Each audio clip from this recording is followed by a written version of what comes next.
The soft hum of quantum stabilizers provided a pleasant backdrop to Professor Zextal's droning voice, which was quite a feat considering they had 3 separate vocal chambers. Sarah slouched further into her seat at the back of the Advanced Species Integration classroom, her stylus moving lazily across her holopad as 37 different species of advanced aliens tried their best to pretend she didn't exist. Well, most of them tried. Some were about as subtle as a supernova. "Can you believe they let a human into the academy stage?" whispered a Zentarian to her left, their crystalline body structure creating tiny rainbow prisms across Sarah's desk. "I heard they still use silicon-based processors on Earth." Sarah smiled slightly and continued her doodling.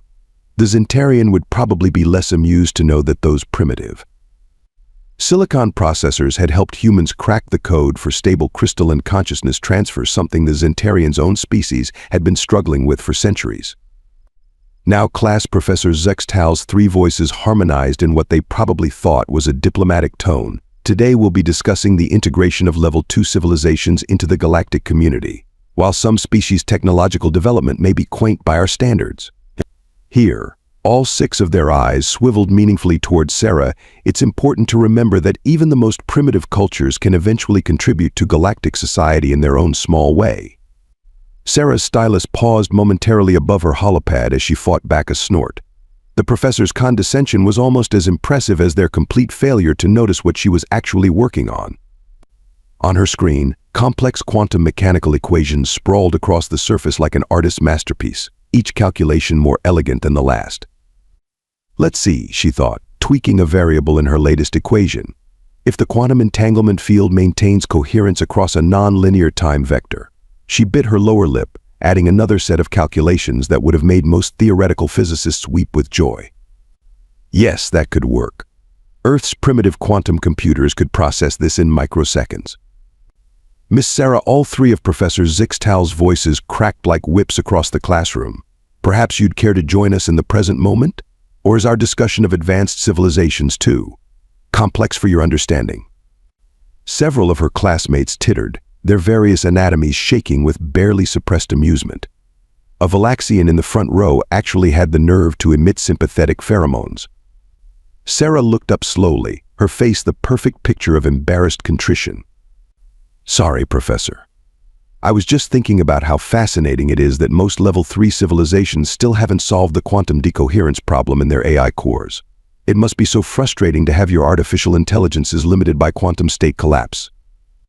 The professor's middle mouth opened, then closed, then opened again, while their other 2 mouths seemed stuck in permanent O shapes. Behind them, the quantum mechanics equation that would solve exactly that problem continued to take shape on Sarah's holopad, nestled between doodles of cats wearing space helmets. Yes, well, Professor Zextal's voices had lost their harmonious quality, becoming a discordant jumble. "As I was saying about Level 2 civilizations."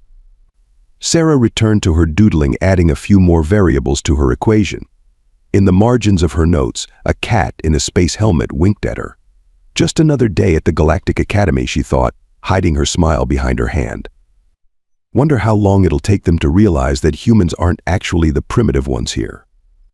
Based on the continuing whispers and condescending glances, probably a while. But that was okay. Sarah was nothing if not patient. And besides, watching their faces when they finally figured it out was half the fun. The piercing wail of emergency alarms shattered the monotony of Professor Zextal's lecture mid-sentence. Red warning lights bathed the classroom in an ominous glow as the Academy's ancient defense systems screamed to life and then immediately began to malfunction. Warning: quantum shield failure imminent. Probability of catastrophic implosion 87.3% and rising. The AI's usually calm voice had taken on a distinctly panicked tone, which was interesting since it wasn't supposed to be capable of emotion. Sarah straightened in her seat, attention peak. Everyone remained calm. Professor Zextal's 3 voices competed with the blaring alarms. Remember your advanced species training. We must proceed with order and... A Medusan student's fear pheromones triggered a chain reaction in the crystalline Zentarians, whose bodies began resonating at a frequency that sent the empathic Valaxians into a psychic panic. Within seconds, the classroom descended into perfect chaos. My quantum sensibilities detect imminent doom, shrieked a Quantani, their probability-based nervous system going haywire. They began phase shifting between dimensions, leaving small scorch marks on the floor. The ancestors speak of such calamities, wailed a hysterex, their ancestral memory glands swelling to twice their normal size. We must perform the dance of emergency salvation. Sarah watched as 3 different species tried to perform their species emergency protocols simultaneously, resulting in what looked like a particularly uncoordinated flash mob. She pulled up her holopad, eyes narrowing as she studied the rapidly scrolling error messages on the Academy's main display. "Everyone follow me," Professor Zextal attempted to herd the panicking students toward the door. "Our superior evolutionary instincts will oof." They were cut off as a Gravitonian student, whose panic response apparently involved increasing their personal gravity field, accidentally pulled them into orbit. The classroom had become a perfect example of chaos theory in action, which was ironic considering they'd just spent the last week discussing how superior alien logical processes were to human emotional responses. Probability of catastrophic implosion now at 92.8%. Please make peace with your chosen deities. Sarah's stylus moved across her holopad with practiced precision, her eyes darting between the error messages and her calculations. "There's a pattern here," she thought, ignoring the Quantani who had now phase-shifted partially into her desk. The quantum fluctuations aren't random, they're following a recursive sequence. "The emergency quantum tunnels are offline," someone screamed from the hallway. "We're trapped." "Initiate emergency hibernation protocols," shouted another voice. "I'm too young to experience quantum collapse," wailed a third. Professor Zextal had managed to break free from the Gravitonians' pull, only to be caught in the psychic backwash of 30 panicking Valaxians. All 3 of their mouths were babbling different emergency procedures, none of which appeared to be helping. Probability of catastrophic implosion at 95.2%. This unit would like to express that it has been an honor to serve, even though you organics are rather disappointing in a crisis. Sarah's eyes lit up as the final piece clicked into place. The pattern in the fluctuations, she'd seen something similar in her doodles just minutes ago. The universe, it seemed, had a sense of humor. A hysterex spun past her desk, still performing their dance of emergency salvation, which now involved what appeared to be interpretive jazz hands. 3 Zentarians had formed a crystal lattice of panic in the corner. The Quantani was now existing in at least 4 dimensions simultaneously, and Professor Zextal appeared to be trying to harmonize with the alarm system. Well, Sarah thought, allowing herself a small smile as she finished her calculations, this should be interesting. She raised her hand. The gesture was so incongruous with the surrounding chaos that several students actually stopped panicking for a moment to stare at her. Even the AI seemed confused, its next probability announcement delayed by a full microsecond. Professor Sarah's voice, calm and slightly amused, cut through the cacophony. "I think I might know what's wrong with the defense systems." Professor Zextal's 3 mouths snapped shut mid-harmony, all 6 eyes swiveling to focus on her with varying degrees of disbelief and desperation. Probability of catastrophic implosion at 97.6%. Also, this unit is quite curious about what the primitive human thinks she can contribute to this situation. Sarah's smile widened just a fraction. "Well," she said, standing up and carefully stepping around the still phase-shifting Quantani. "It's actually quite simple. Your quantum matrices are experiencing a cascading feedback loop caused by an improperly resolved quantum entanglement paradox. You know, the same one we were just discussing in class? Or rather, the one I was doodling about while everyone else was discussing the proper way to help primitive species integrate into advanced society." The silence that followed her statement was broken only by the continuing wail of alarms and the soft sound of Sarah's footsteps as she made her way to the main control panel. "Now," she said, cracking her knuckles, "would anyone like to see how we primitive humans handle a quantum crisis?" The main control panel's holographic interface flickered ominously as Sarah approached, its quantum core struggling to maintain coherence. Behind her, the chaos had transformed into a stunned silence broken only by the occasional dimensional hiccup from the still phasing Quantani. Miss Sarah, Professor Zextal managed to harmonize 2 of their 3 voices, the third still quavering in panic. "This is hardly the time for a student demonstration, particularly from a level 2.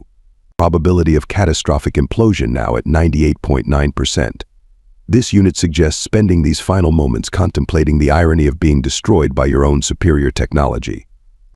You know, Sarah said conversationally as her fingers danced across the holographic controls. For an AI that supposedly achieved quantum consciousness, you're being awfully binary about this whole situation.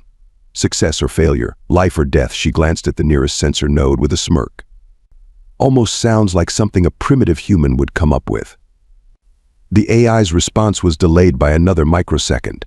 This unit finds your attempt at humor inappropriate given the weight. What are you doing to my quantum matrices?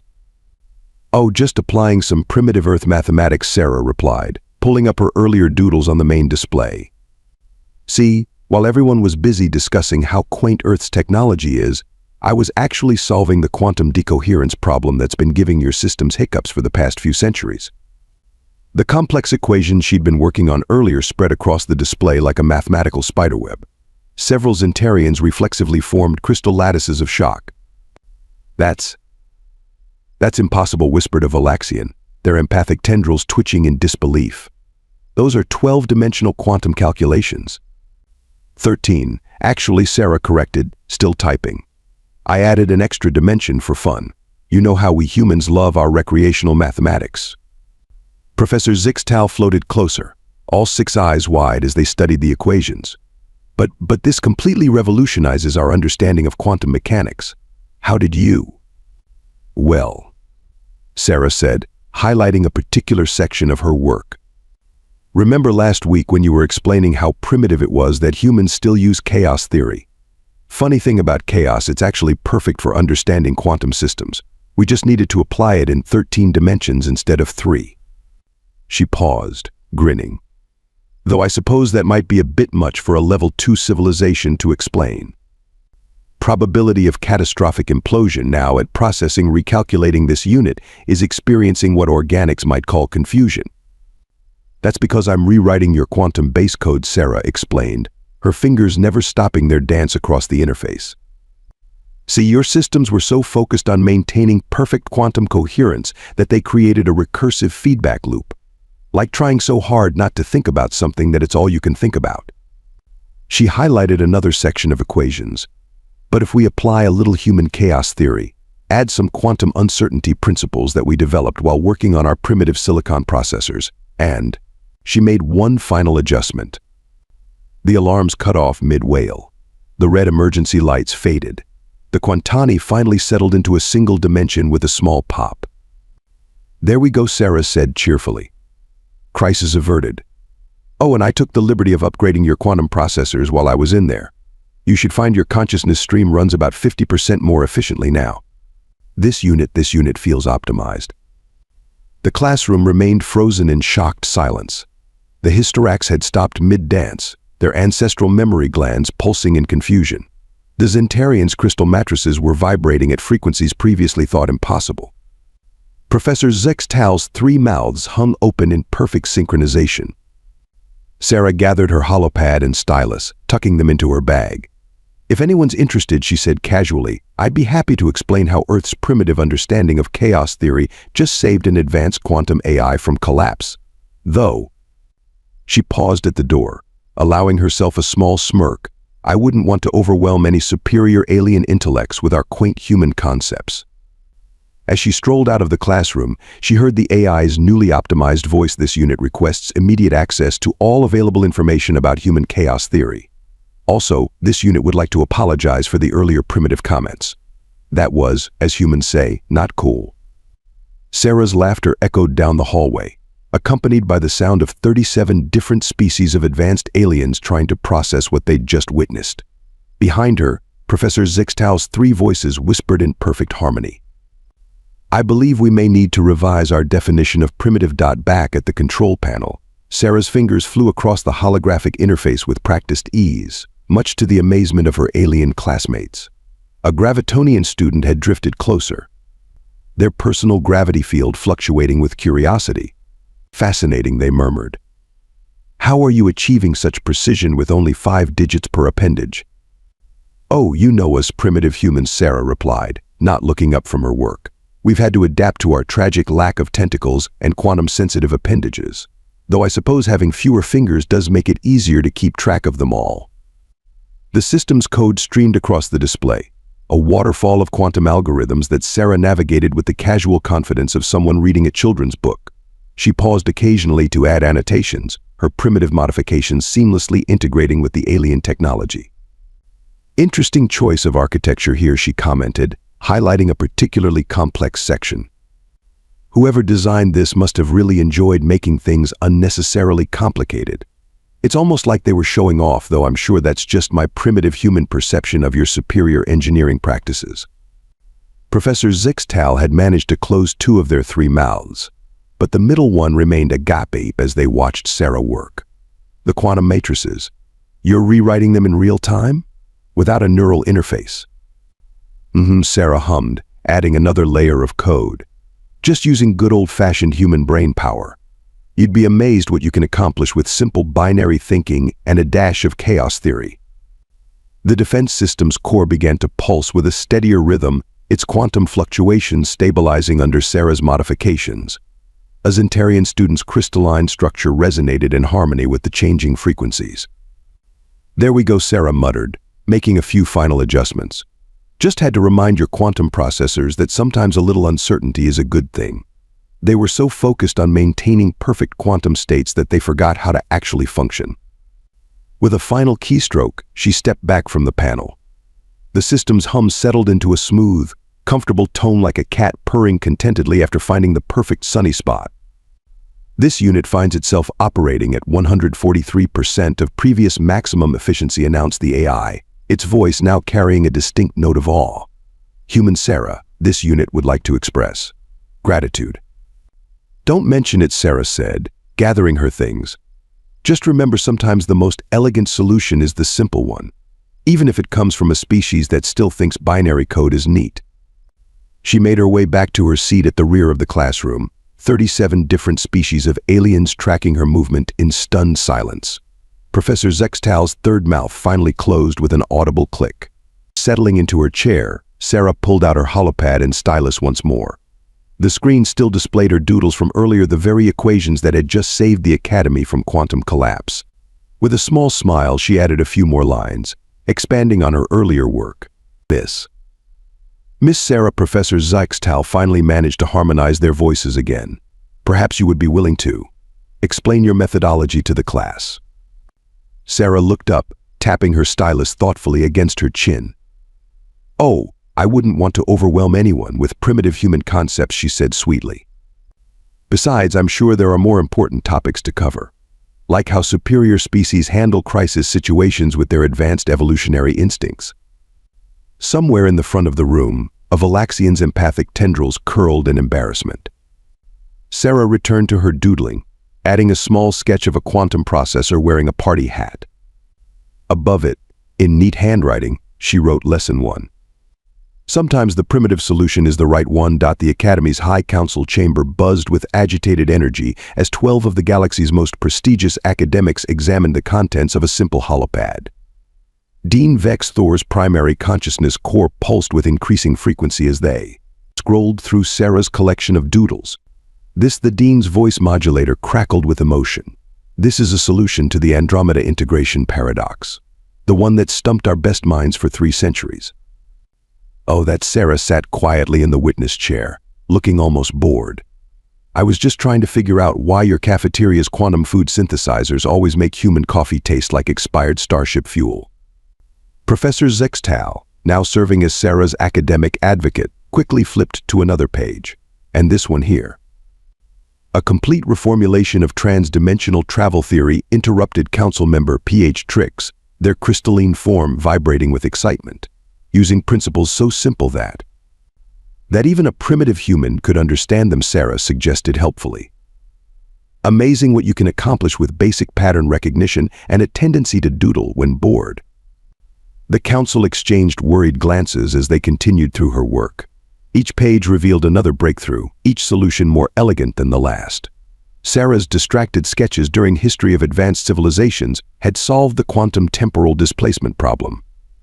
Her idle calculations during xenobiology had cracked the code for universal vaccine synthesis.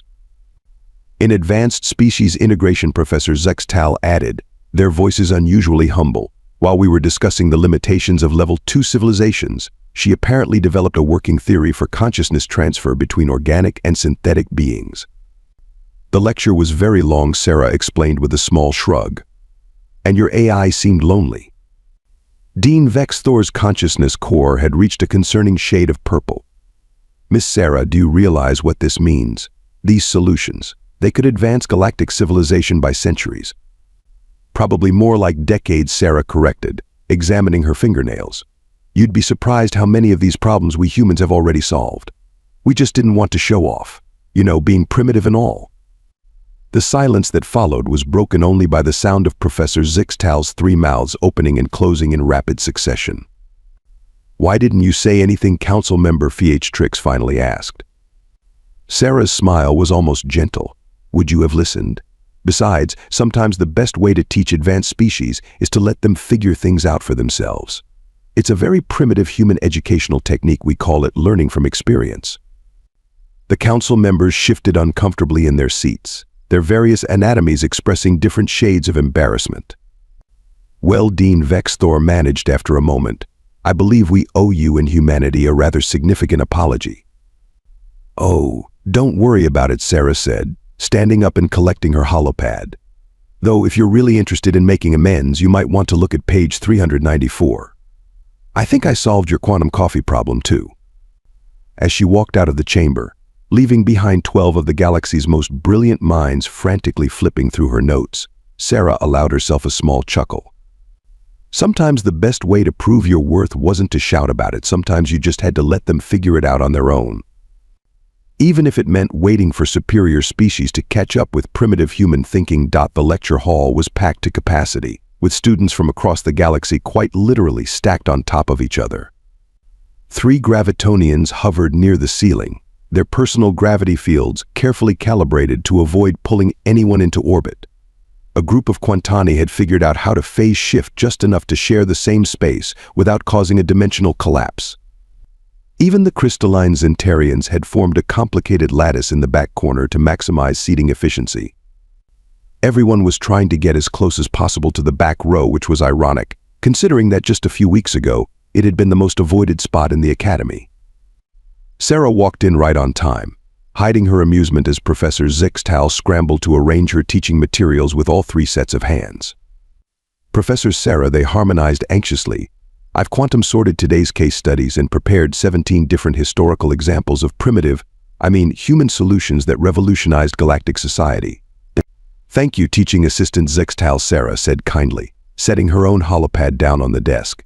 Though you might want to work on your quantum sorting algorithm. You've got the Proxima Centauri incident filed under P instead of H for humans. Save everyone's quantum particles.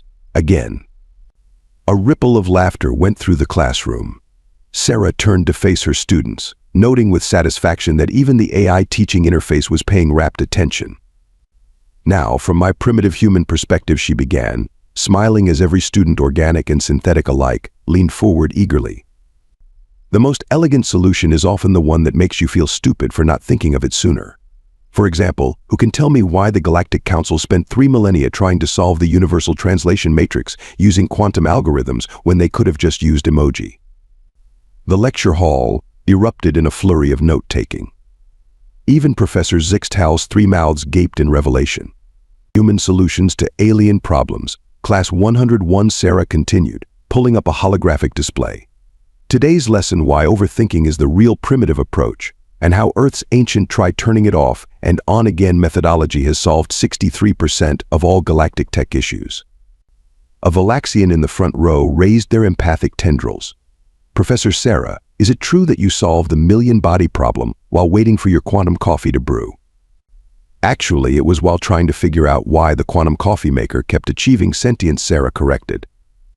Turns out the same principles that govern particle interactions in a complex system can be applied to keeping your breakfast appliances from plotting revolution. Speaking of which, good morning, Carl. The quantum coffee maker in the corner beeped happily. Greetings, Professor Sarah. This unit has successfully brewed your coffee without contemplating the meaninglessness of existence today. Progress, Sarah beamed. See, class?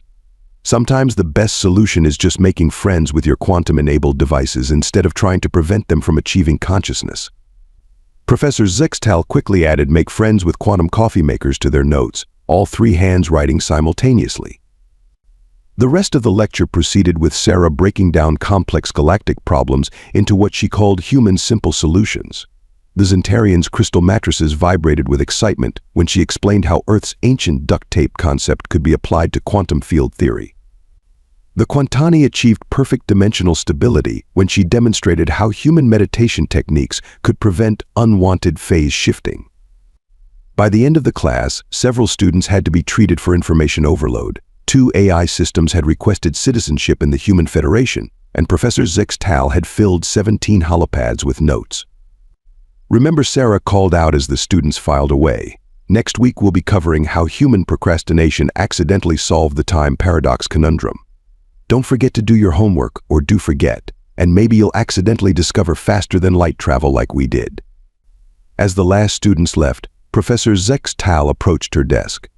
Professor Sarah, I owe you an apology for my previous behavior. Oh, Sarah looked up from where she was doodling what appeared to be a solution to the galaxy's energy crisis in the margins of her notes. Yes, I was wrong about humans being primitive. Your species' approach to problems is elegantly simple, devastatingly effective, primitively brilliant, Sarah suggested, eyes twinkling. All of the above, all three mouths agreed sheepishly.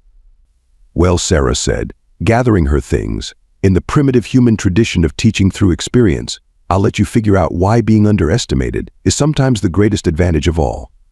She headed for the door, then paused. Oh, and Professor Zextal. You might want to check your quantum shoelaces. They're entangled again. 6 months later. The Galactic Council's Grand Chamber looked very different from its traditionally austere appearance. Quantum interfaces had been replaced with what Sarah affectionately called space-adapted sticky notes. The ancient ceremonial seating had been rearranged into what humans would recognize as a casual classroom layout. And most shockingly, Earth snacks had been officially classified as essential diplomatic resources. Sarah sat in her usual spot at the back, munching on potato chips while the Council debated Earth's fast-tracked admission to full member status. Her holopad displayed her latest doodles, something about solving the heat death of the universe using principles derived from making the perfect cup of tea. The evidence is undeniable, Council leader Axe Thor, no relation to Dean Vex Thor, was saying. The implementation of human methodologies has increased efficiency across all sectors by an average of 742%. And decreased bureaucratic headaches by at least twice that, muttered Sarah, earning a ripple of guilty laughter from the assembled dignitaries. Furthermore, continued the Council leader, the new Human Solutions curriculum has become mandatory at all galactic institutions, though I must note that the class on the scientific applications of Murphy's Law has caused some existential crises among our quantum probability experts. They'll get over it, Sarah called out, not looking up from her doodles. Nothing helps you accept the chaos of the universe quite like accepting that anything that can go wrong will go wrong, usually during your lunch break. The Council chamber erupted in appreciative chuckles. Even the AI interfaces had learned to recognize human humor, though they still struggled with puns, something Sarah considered a personal challenge. Speaking of things going wrong, a Zentarian Council member chimed in, their crystalline form shimmering with concern. We're receiving reports of a cascading quantum anomaly in the Crab Nebula. Initial predictions suggest it could destabilize the entire sector within. Got it, Sarah interrupted, holding up her holopad. Everyone leaned forward eagerly. They'd learned that Sarah's doodles usually contained solutions to problems they hadn't even properly identified yet. See, if you look at it from a primitive human perspective, she explained, pulling up her latest sketch, it's just like what happens when you try to microwave a burrito unevenly. The quantum fields are getting hot spots and cold spots. We just need to, she made a few quick additions to her calculations, ... add the equivalent of a cosmic rotating plate. The Council stared at her in amazement as she casually saved another sector of the galaxy while finishing her bag of chips. Did you just solve a quantum catastrophe using microwave dinner physics? Someone asked. Well, you know what they say, Sarah grinned. A quantum anomaly is just like a hot pocket, frozen in some dimensions, burning hot in others. The AI groaned. This unit still does not fully comprehend the concept of puns but recognizes that was probably one of them. As the council scrambled to implement her solution, Sarah added a few finishing touches to her doodles. The heat-death solution was coming along nicely. Turned out the secret was in the milk first or tea first debate. Who knew the universe's biggest problems could be solved with humanity's most primitive arguments? Earth's admission to the council will be finalized by the end of the solar cycle, Council Leader Axthor announced. Though I must ask, Professor Sarah, will you accept the position as head of galactic problem solving? Sarah looked up from her holopad, a familiar twinkle in her eye. I don't know. Sounds like an awful lot of responsibility for a primitive human. The entire chamber waited in anticipation. But I suppose someone has to keep the universe running on human common sense, she concluded with a wink. Just don't expect me to move to the front of the room. Some traditions are worth keeping. And so the quiet human who sat in the back of the class continued doing what she did best, solving the galaxy's problems one doodle at a time, proving that sometimes the most primitive solution was the perfect one.